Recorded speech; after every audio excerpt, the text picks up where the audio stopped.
একটা লোকের বাড়িতে ভিখারি এসেছে। ভিখারি এসে দরজাতে টক টক করে আওয়াজ করছে। তা ভিখারিটা বলছে, मैं यूपी बाराबंकी से आए हैं, আমি ইউপি বারাবাঙ্কি থেকে এসেছি। তো ভিতর থেকে একজন মহিলা তাকে বলছে, আনে কা মকসদ কিয়া है आपका, আসার উদ্দেশ্য কি আপনার? ফকিরটা তখন বলছে, ভিক মাংনে কি মকসদ है, আমি উদ্দেশ্য নিয়ে এসেছি কিছু ভিক্ষা করবে এই জন্য। মহিলাটি ভিতর থেকে বলছে, ফকির বাবু आप दरवाजे पे खड़े रहो, मैं आपके लिए 2 रुपये भेज देती हूं। ফকির তুমি দরজায় দাঁড়াও, আমি তোমাকে 2 টাকা পাঠিয়ে দিচ্ছি। ইউপি তখন লম্বা লোক, টকটকে সুন্দর লোকটি বড় পাঞ্জাবি পরে মাথায় টুপি পরে দরজা থেকে গর্জে উঠে বলছে, ঘরওয়ালি মা या बहन तू कान खोल करके सुनना, 2 रुपये की भीख नहीं मांग रहा हो, सोने चांदी की भीख नहीं मांग रहा हो, खेती बाड़ी की भीख नहीं मांग रहा हो, मैं आपके पास भीख मांग रहा हूं इंसानियत की। अगर इंसानियत है तो मुझे दीजिए। টাকা পয়সা তোমার কাছে ভিক্ষা চাইতে আসেনি, বিল্ডিং বাড়াখানা खेती বাড়ি ভিক্ষা চাইতে আসেনি, তোমার কাছে ভিক্ষা চাইতে এসেছি মনুষ্যত্বর ভিক্ষা। যদি মনুষ্যত্ব বলে যদি কিছু থাকে তাহলে আমাকে দাও, এটা আমি চাইতে এসেছি। ভিতর থেকে মহিলাটি তখন বলছে, বাবু इस घर से 100 बरस पहले इंसानियत गुजर गई, अगर दूसरी बार इंसानियत के भीख मांगो कुत्ते की तरफ चले जाए, इंसानियत मिल जाएगी। আমাদের বাড়ি থেকে মনুষ্যত্ব চলে গেছে, মনুষ্যত্ব বলে কিছু নেই। মনুষ্যত্ব যদি তোমার প্রয়োজন হয় একান্ত ভাবে তুমি কুকুরের কাছে যাও, মনুষ্যত্ব পাবে, মানুষের কাছে তুমি মনুষ্যত্ব পাবে না। আমাদের বাড়ি থেকে 100 বছর আগে মনুষ্যত্ব বলে জিনিসটা হারিয়ে ফেলেছি আমরা। লেখক লিখছে বইয়ে, হাজাল কলব লাইসা বাইতুন, হাজাল কলব লাইসা নওমন, হাজাল কলব লাইসা ফারাশুন, হাজাল কলব লাইসা তুআমুন। আপনার বাড়িতে একটা কুকুর আছে, আপনি গোশত গুলো খান, আপনি গোশত খান আর হাড্ডিটা ওকে ছুঁড়ে দিবেন এরকম করে, দেখবেন ও পিছনে ওর অ্যান্টোনাটা নাড়াবে এরকম করে, লেজটা দেখবেন নাড়াবে। কেন নাড়ায়? ওর মুখের ভাষা নেই, ওই জন্য লেজটা নাড়িয়ে আপনাকে বলতে চায়, আহা মালিক, মালিক তুমি আমাকে এত ভালোবাসো, তুমি আমায় গোশত খেতে দাও, তুমি আমায় এত ভালোবাসো, তুমি আমায় খেতে দাও। দেখবেন আপনার বাড়িতে যে পোষা কুকুরটি আছে, আপনি রুটির পাউরুটির সাদা দিকটা খাবেন, কালো দিকটা ওকে ছুঁড়ে ফেলে দিবেন, দেখবেন ও কালো দিকটা খেয়ে দেখবেন লেজ নাড়াবে। লড়াই কি লড়াই না? নাড়াই। ও বলতে চায়, মালিক তুমি আমাকে এত ভালোবাসো। এই পোড়া রুটি খেয়ে কুকুর দায়িত্ব পালন করে পৌষ মাসের হাড় কাঁপানো শীতে মেন গেটের সামনে শুয়ে আছে, একদম এরকম করে থর থর থর থর থর থর করে কাঁপছে। আপনার মেন গেটের সামনে বাড়িতে চোর এসেছে, দরজায় আওয়াজ করছে, কুকুরটা নিজের ভাষায় বলছে, ভুক ভুক, এই কে রে? নিজের ভাষায় বলে, দেখবেন বলে কি বলে না? আপনার পোষা কুকুর হলে বাড়িতে কেউ গেলে বলে না, ভুক ভুক করে না? নিজের ভাষায় বলে, কে কে এসেছিস এত রাতে? আমার মালিক ঘুমিয়ে আছে। চোর যখন সামলাতে পারছে না, ও যখন আর চিল্লাচিল্লি করে হচ্ছে না, চোর যখন তালা ভাঙছে, তখন নিজের গতিতে হু হু করে নিজের ভাষায় পাড়ার আরো কুকুরগুলোকে এক জায়গায় করে হাউমাউ কাউমাউ করে আওয়াজ করছে। ও বলতে চাইছে, আমার মালিককে বাঁচাও, আমার মালিক আমায় খেতে দেয়, আমার মালিক আমার শোয়ার জায়গা দেয়। অথচ লেখক বলছে, আজাল কালবলাইসা ফারাশুন, কুকুর পোষা এমন তার বাড়িতে নির্দিষ্ট একটা থাকার বিছানা নাই। হাজাল কালবলাইসা তমন, নির্দিষ্ট টাইমে তার খাওয়ার ব্যবস্থা নাই। হাজাল কালবলাইসা নমন, নির্দিষ্ট টাইমে তার চোখে ঘুম নাই। এটো ভাতে লালিত পালিত কুকুরটি আপনার মেন গেটের সামনে দায়িত্ব পালন করছে, পৌষ মাসের হাড় কাঁপানো শীতে। এইবার আপনাকে বলছে, শুনুন, একবার আমার সঙ্গে তাল মেলান, রুজির মালিকটাকে। রুজির মালিক কে? আল্লাহ। হায়াতের মালিক আল্লাহ। তাহলে কুকুর এঁটো ভাত খেয়ে তারা মালিকের দায়িত্ব পালন করে। আর আজকে যে এশার নামাজের আগে আপনি মাদ্রাসায় বা মসজিদ কেন্দ্রিক যে জলসা হলো, মাংস ভাত খেলেন 80 টাকা ডেলিগেট দিয়ে, বলুন তো দেখি এই খিলানেওয়ালাটাকে? আল্লাহ। কালকে সকালে খাবেন, এর খিলানেওয়ালাকে? আল্লাহ। তাহলে রুজির মালিক হলো আল্লাহ, কুকুর এঁটো ভাত খেয়ে তার মালিকের দায়িত্ব পালন করে। আর আমরা মানুষ তার দেওয়া রুজি খেয়ে আল্লাহর দায়িত্ব পালন করি না। ওই জন্য আল্লাহ বলেছেন, উলাইকা কাল আনআম বাল হুম আযাল উলাইকা হুমুল গাফিলুন। যে কুকুর এঁটো ভাত খেয়ে তার দায়িত্ব পালন করে, আর তো আমার আপনার 5 বার মুয়াজ্জিন মসজিদে ডাকছে, হাইয়া আলাস সালাত, নামাজের দিকে এসো, নামাজের দিকে এসো। যাই? যেতে পারছি? পারছি না। বারবার কোরআন মাজিদে ঘোষণা করে দেওয়া হচ্ছে, এইটার ধারে কাছে যেও না, এটা হারাম, তুমি এটা খাবে না, এটা খাবে, এটা জায়েজ, এটা না জায়েজ। আপনি আমি কেউ মানতে পারছি? কেউ মানতে পারছি না।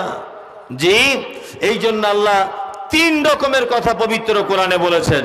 তারপরে আল্লাহ বলছেন, খালাকাল ইনসানা ফি আহসানি তাকবীর সুম্মা রাদাদনাহু আসফালা সাফিলিন।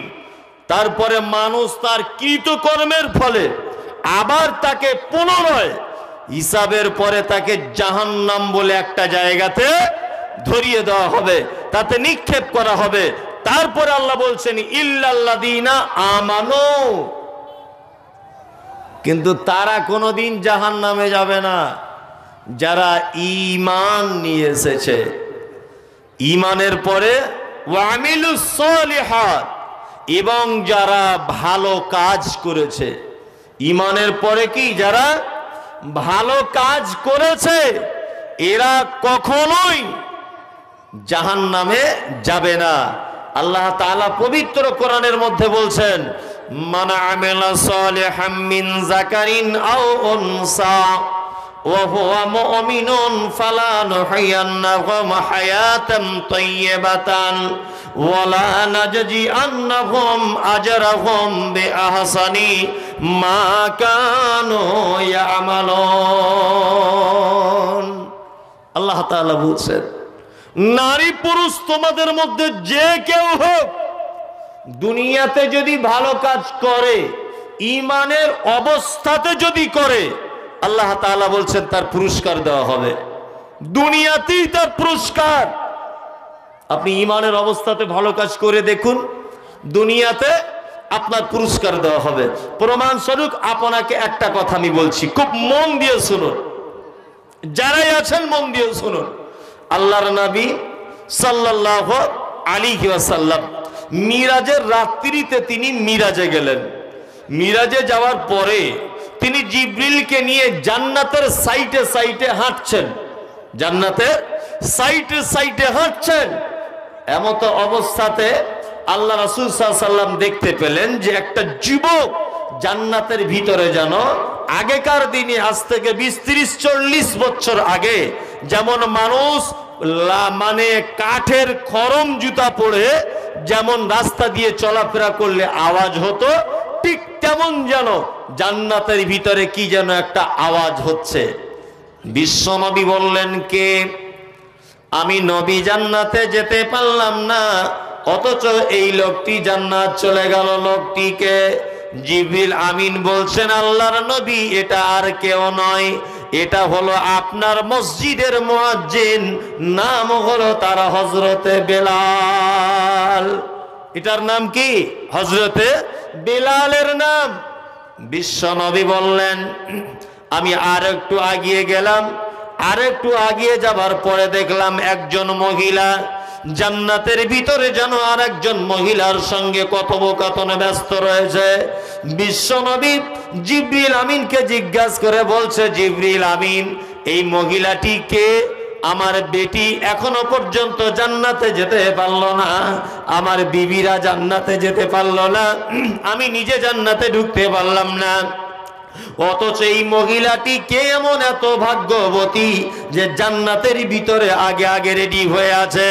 বিশ্ব নবী বলছেন ওটার নাম হচ্ছে উম্মে সুলাইম, এটা হচ্ছে আবু তালহার স্ত্রী। এই মহিলাটি আবু তালহার স্ত্রী, এর নাম উম্মে সুলাইম। আল্লাহ রাসূল সাল্লাল্লাহু আলাইহি ওয়াসাল্লাম মিরাজ থেকে ফেরত এলেন। ফেরত আসার পরে আল্লাহ নবী সাল্লাল্লাহু আলাইহি ওয়াসাল্লাম বেলালকে ডেকে বলছে, বেলাল শোনো তো বাবু, শোনো, জীবনে কি এমন ভালো কাজ করেছো বেলাল, আশ্চর্য ব্যাপার, আমি তোমাকে জান্নাতের ভিতরে দেখে এলাম বেলাল, আশ্চর্য ব্যাপার, তোমাকে জান্নাতের ভিতরে আমি ঘুরতে দেখে এলাম, কি করো? হযরতে বেলাল বলছেন, আল্লাহর নবী, ভালো কাজ তেমন কিছু করতে পারি না, তবে আমার জীবনে একটি ভালো কাজ, আপনি অনেকবার জেহাদের জন্য টাকা চেয়েছেন, আমি টাকা দিতে পারিনি, আমি ছিলাম একজনের গোলাম, আমাকে খরিদ করে আজাদ করা হয়েছে, আমার টাকা পয়সা বেশি কিছু নাই, তবে আল্লাহর নবী, আমার দিনের বেলা যতবার অজু ভেঙে যায় ততবার অজু করে 2 রাকাত করে নফল নামাজ পড়ি, এই ছাড়া আমার জীবনে আর কোনো ভালো কাজ নাই। বিশ্ব নবী বলছেন, বেলাল রে, তোমার এই আমলটাতে আল্লাহ এত খুশি হয়েছে, এত খুশি হয়েছে যে তোমার মতো একজন বেলালকে আগে থেকে আল্লাহ রেডি করে জান্নাতের ভিতরে প্রস্তুত করে দিয়েছে। ও বেলাল, তুমি চিন্তা করিও না, তুমি টেনশন করিও না বেলাল, তুমি জান্নাতে যাবে, তুমি জান্নাতে যাবে বেলাল, আমি এই মাত্র তোমাকে জান্নাতের ভিতরে দেখলাম। কি করে বেলাল? কি করে? ছোট একটা কাজ, অজু ভেঙে গেলে অজু করে 2 রাকাত করে মসজিদে গিয়ে নামাজ পড়ে। আপনার এই আমলটা আছে? মৌলী সাহেব, এটা খুব কঠিন আমল, এর থেকেও তো অনেক ভালো কাজ আছে, আপনি করেন, আপনি করতে পারবেন, এর থেকে অনেক ভালো কাজ। আপনার কাজ কি? আপনার কাজ মসজিদে ভালো কাজ করতে যাওয়া নয়, আপনার কাজ শুধু মসজিদে ইমাম সাহেবের পিছনে লাগা, এটা আপনার কাজ। যে আর মসজিদের ইমাম সাহেবকে গিয়ে শুধু ধুমকি দিয়ে কথা বলা, এই ইমাম সাহেব, মসজিদটা ঝাড়ু দেওনি কেন? এই কলটা খোলা কেন? এখানে একটু সাফ করতে পারো নি? তো ইমাম সাহেবের বাপের মসজিদ, ও কেন সাফ করতে যাবে? আপনার সাফ করলে ক্ষতি হয় কেন? আপনি তো একদিন গিয়ে ঝাড়ু লাগাতে পারেন। আপনি এটা আজকে থেকে নিয়ত করুন তো দেখি, যে হযরতে বেলাল অত বড় আমল করতেন, আমি বড় করতে না পারলেও অন্তত পক্ষে ছোটটা করি। এটা আপনার পক্ষে সম্ভব? আপনার পক্ষে সম্ভব নয়। আপনি কমিটি হতে খুব পাকা, আপনি দায়িত্ব পেতে খুব পটু, অথচ মসজিদের কাজ করার পটু আপনি নন। আশ্চর্য ব্যাপার। এই দেখুন, আল্লাহ নবী হযরত বেলালকে বলছেন, আমি তোমাকে জান্নাতে দেখে এলাম। বিশ্ব নবী আবু তালহাকে ডেকে বলছে, আবু তালহা শোনো, কি এমন জীবনে কাজ করেছো আবু তালহা? কি কাজ করো তোমরা স্বামী স্ত্রীতে? আমি তোমার স্ত্রীকে জান্নাতের ভিতরে কথোপকথন অবস্থায় দেখে এলাম, কি কাজ করো? আবু তালহা বলছেন, আল্লাহর নবী, ভালো কাজ তেমন কিছু করতে পারি না, তবে একটা জীবনে ভালো কাজ করেছি। সেই ভালো কাজটা যদি আপনি শুনতে চান তাহলে আপনাকে বলে দেওয়া হবে। বিশ্ব নবী বলছেন, আবু তালহা, তুমি বয়ান করে দাও, বর্ণনা করো, তুমি বলতে শুরু করে দাও। আবু তালহা বলছেন, ইয়া রাসূলুল্লাহ, হঠাৎ করে আপনার মসজিদে কিছু মেহমান চলে এলো, আপনি আমাকে আপনার বিবিদের বাড়িতে পাঠিয়েছিলেন। আমি আল্লাহর কসম করে বলছি আল্লাহর নবী, আপনার তখন 11 জন বিবি ছিল। আমি আপনার 11 জন বিবির বাড়ি থেকে ঘুরে এলাম, কারোর বাড়িতে কোনো খাবার ছিল না।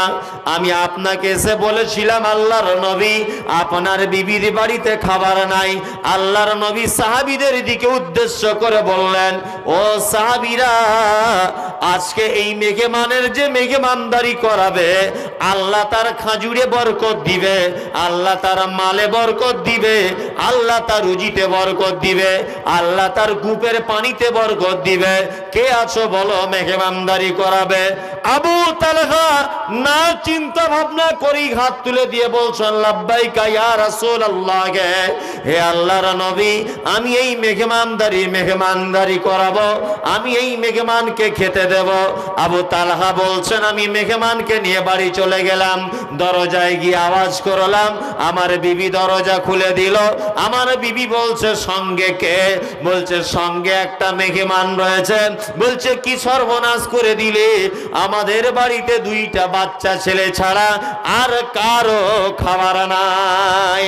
আবু তালহা রিপিট করে বলছেন, প্রাণ প্রিয় বিবি, শুনে রেখে দাও, আমার সঙ্গে যে মেহমান রয়েছে, এই মেহমান পৃথিবীর অন্য কোন মেহমান নয়। এই মেহমান হলো বিশ্ব নবী জনাবে রাসূলুল্লাহ সাল্লাল্লাহু আলাইহি ওয়াসাল্লামের মেহমান। বিবি বলছেন, তাহলে শুনে নাও, বাচ্চা ছেলে দুটাকে ঘুম পাড়িয়ে দিই। বাচ্চা ছেলে দুটাকে ঘুম পাড়িয়ে দেওয়া হলো। বাচ্চা ছেলে দুটির খাবার কতটা হতে পারে বন্ধুরে? 100 গ্রাম জবের আটা, 200 গ্রাম জবের আটা, এর থেকে বেশি আর হতে পারে না। মেহমানের জন্য খাবার পাকানো হলো। এবারে যদি মেজমান খেতে বসে, মেহমানও যদি খেতে বসে, তাহলে আল্লাহর নবীর মেহমানের পেট ভরবে না।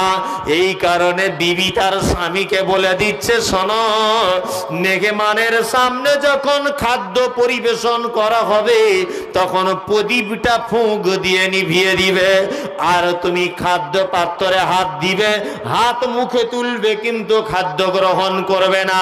যদি গ্রহণ করো, তাহলে অল্প খাবার, মেহমানের পেট ভরবে না, মেহমানের পেট সম্পূর্ণ ভরবে না।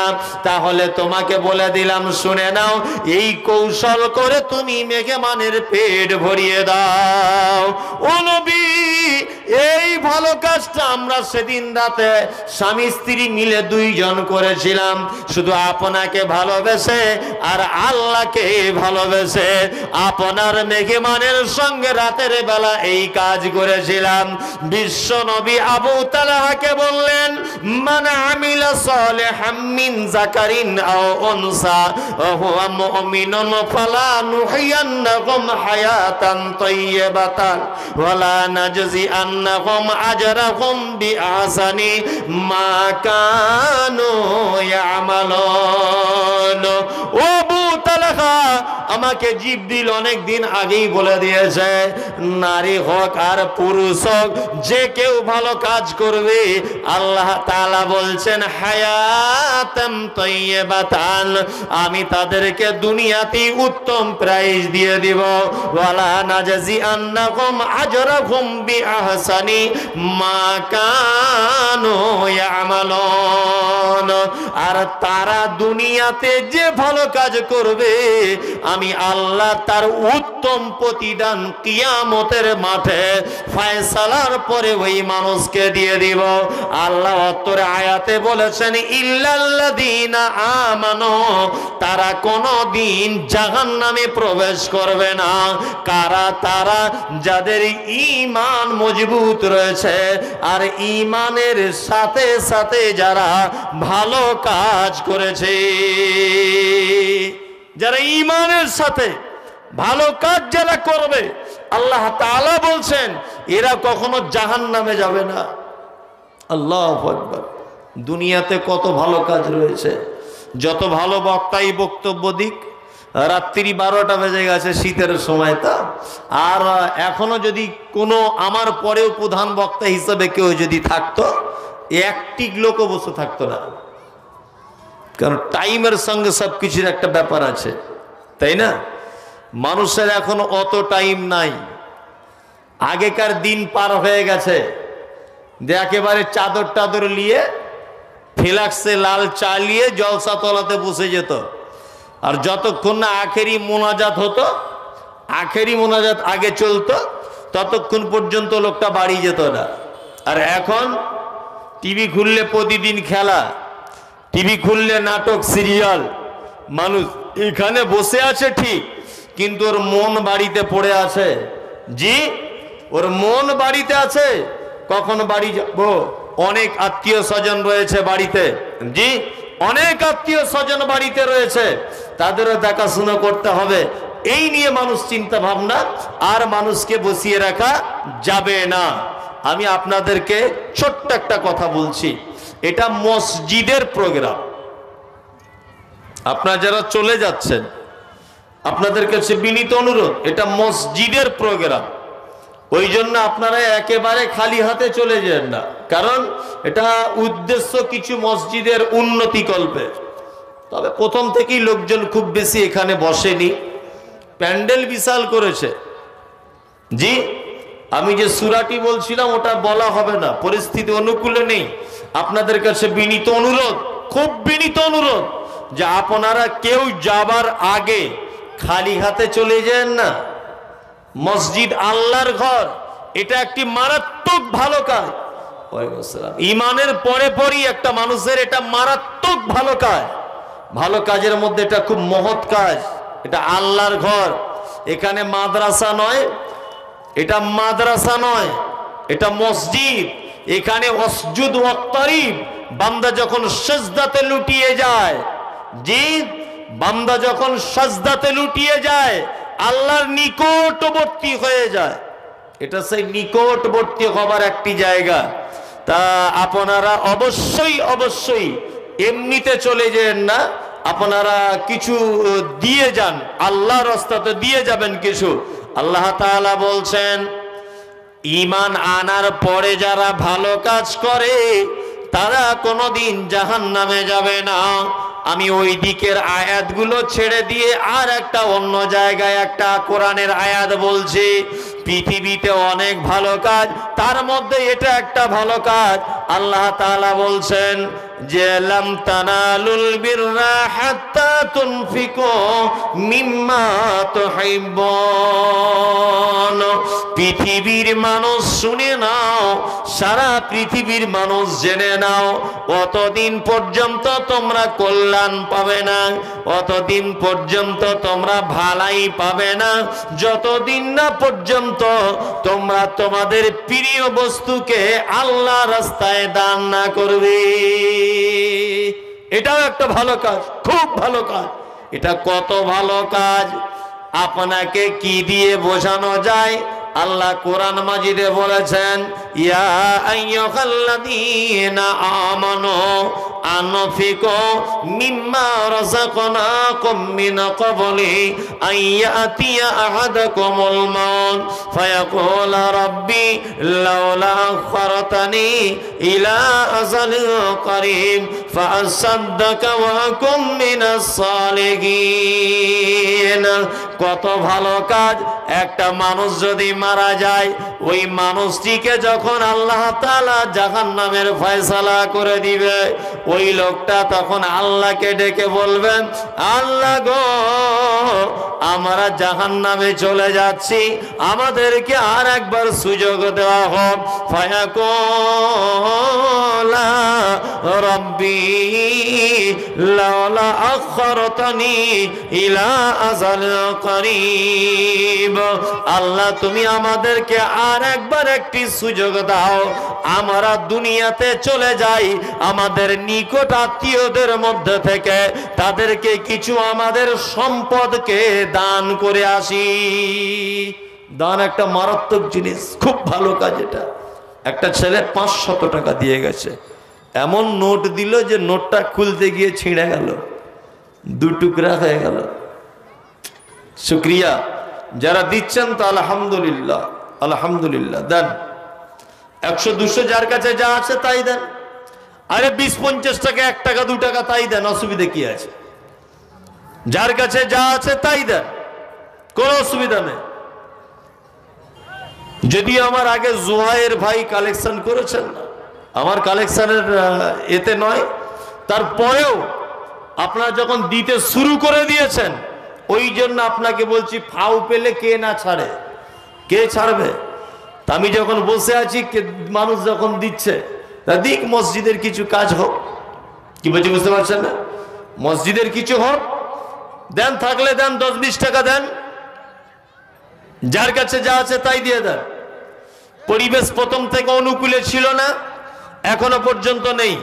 যদি কেউ দিতে চান তাহলে দেন। প্যান্ডেল আলহামদুলিল্লাহ বিশাল করেছিল, কিন্তু আমি প্রথম থেকেই এসে দেখছি লোকজন নাই প্যান্ডেলে। কেন এরকম অবস্থা তা আল্লাহ হাকিম জানে। অথচ রাস্তাতে, মেলাতে অনেক লোক রয়েছে, দেখুন কত লোক ঘোরাফেরা করছে। আল্লাহ সঠিক রাস্তাতে মানুষকে আসার তৌফিক দান করো। কারণ এই সমস্ত এত টাকা খরচা জলসাতে, দেখুন কত টাকা মসজিদকে কেন্দ্র করে, অথচ মানুষ রাস্তাঘাটি থেকে গেল। বক্তা কি বলতে চাইল, কত এলো কত গেল, কত কথা বলল, কিছুই মানুষ 10 পয়সা দাম দিল না, মেলাঘাটে ঘুরেই যাচ্ছে। আল্লাহু আকবার। আসুন ভাই দেন। একটা নাকের ফুল দিয়েছে একটা মেয়ে, একটা গলার চেন, আর 2100 টাকা। মাশাআল্লাহ, মাশাআল্লাহ। মাওলানা আবুল কালামের বোনেরা 2100 টাকা, একটা গলার চেন, আর দিয়েছে একটা নাকের ফুল। আল্লাহু আকবার। আল্লাহ তুমি এ দাতার দানকে গ্রহণ করে নাও। রব্বুল আলামিন যে আশা ও নিয়তে দান করেছে, আল্লাহ তুমি আশা ও নিয়তকে তুমি পুরা করে দাও। রব্বুল আলামিন খুব বড় দানি, বড় মনের মানুষ। 2100 টাকা দিয়েছেন, গলার চেন দিয়েছেন, আবার একটি নাকের ফুল দিয়েছেন। ওগো বাড়ি দোয়া করি নিকটে রব্বানা, আর পূরণ করিয়া দিবে মনের বাসনা। যদি কোনো মুসিবতে থাকে গ্রেফতার, উদ্ধারিয়া দিবে আল্লাহ দয়াতে তোমার। কেননা তোমার রাগে পাঠিয়েছে দান, আর গ্রহণ করে নিবে তুমি দয়াবান। সত্তার গফার তুমি সব চেয়ে দাতা, মাফ করে দিবে আল্লাহ তার গোনা খাতা। রাস্তাঘাটে অহরহ অ্যাক্সিডেন্ট হয়, অ্যাক্সিডেন্ট হতে আল্লাহ বাঁচা বড় দায়। বাঁচাইয়া নিবে ওগো তুমি দয়াবান, কেননা তোমার রাগে পাঠিয়েছে দান। আসুন, আর একজন দিয়েছেন 1000 টাকা, 1000 নয়, 1300 টাকা, 1400 টাকা দিয়েছে। আল্লাহু আকবার। 1400 টাকা। আল্লাহ দাতার দানকে তুমি গ্রহণ করে নাও। দিতে বাকি আসুন তো একটু তাড়াতাড়ি আসুন, 2-4 মিনিট আর হয়তো চলবে মাইক, তারপরে বন্ধ হয়ে যাবে। এটা প্রত্যেক বক্তাদের একটা দায়িত্বের মধ্যে পড়ে, কিছুটা অংশ লাস্টের দিকে, যে মসজিদের উদ্দেশ্যে আপনারা কিছু করে দেন। আল্লাহ আপনাদের হায়াতে দারাজ করুক। আল্লাহ যারা দান করেছে তুমি তাদের দানগুলোকে গ্রহণ করে নাও। যারা এখানে আসতে পারেনি তাদেরকে দিনের রাস্তায় ফেরত আসার মতো সুমতি দান করো। আল্লাহ যারা এখানে ছিল তুমি তাদেরকে ক্ষমা করে দাও। আল্লাহ যারা এখান থেকে চলে গেছে তুমি তাদেরকেও ক্ষমা করে দাও। আসুন ভাই, গুটি গুটি পায়ে মসজিদের জন্য কিছু দেন। হ্যাঁ মাশাআল্লাহ। আর একজন বেনামিতে 200 টাকা দিয়েছে। আল্লাহ তুমি এর দাতার দানকে গ্রহণ করে নাও।